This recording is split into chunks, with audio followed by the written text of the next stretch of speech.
This day holds special meaning to Texas Congressman Michael McCaul. His dad, James, you see him right there, serves as a bombardier flying 32 missions over France and Germany in World War II. Congressman Michael McCaul joins us now from Normandy. Oh, what a handsome man and a man of service, a hero for all of us. And tell us about your dad and some of the stories he shared with you. Well, he is better looking than I am, I'll tell you that. Y'all look a lot alike. He was my person. I think so.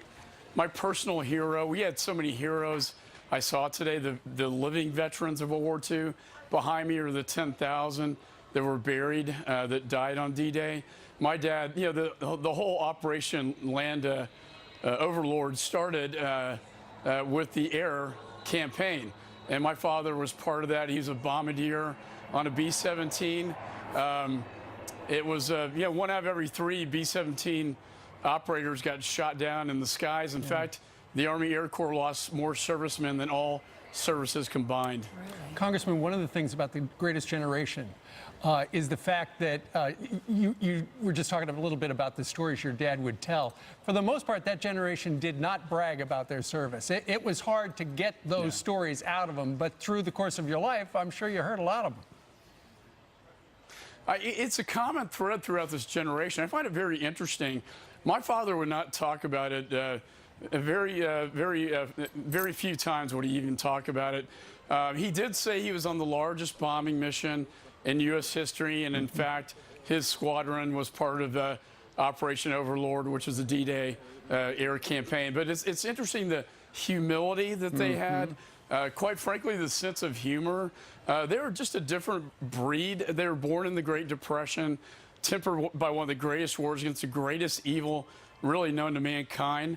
And I would argue that their air campaign was what would be considered today the original shock and awe campaign, with thousands of planes dropping thousands of tons of bombs. Congressman, tell us about your dad's life after he came home.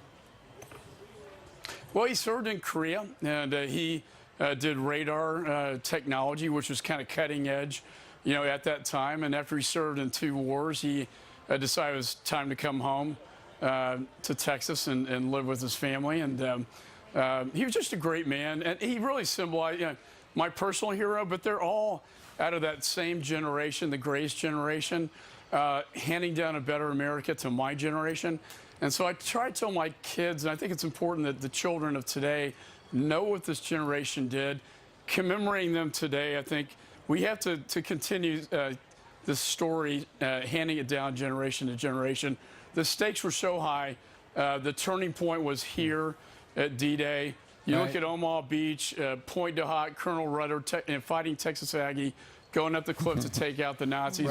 And then had they been stopped, they would never have defeated the Nazis. Michael, I just want to, excuse me, Congressman, I just want to just this overall point. You don't have to tell anyone who fought or wore the uniform in that day that America's a great country. You don't have to tell them twice. They would say, of course. There's something that's been lost between days like this and days like today. How do we get it back? Well, I think there was a sense of my dad taught me about honor, duty, country, about sacrifice. He inspired me to serve the country as he did, you know, in World War II. And I think we've lost a little bit of this with the next generation. I think it's important that the textbooks remind them, but that they come visit sites like Omaha Beach and D-Day. And, you know, I went to Auschwitz as well to see the evil that they were fighting. And it was such a good versus evil conflict. And they won, and they defeated one of the most evil sources of in mankind in history. Okay, well, Congressman Michael McCaul, I'm sure your father would be proud of you because you're proud of him, telling us the story of your dad, James McCaul, Jr. Sir, thank you very much. See you back in Texas. Thanks. Coming up straight ahead on this.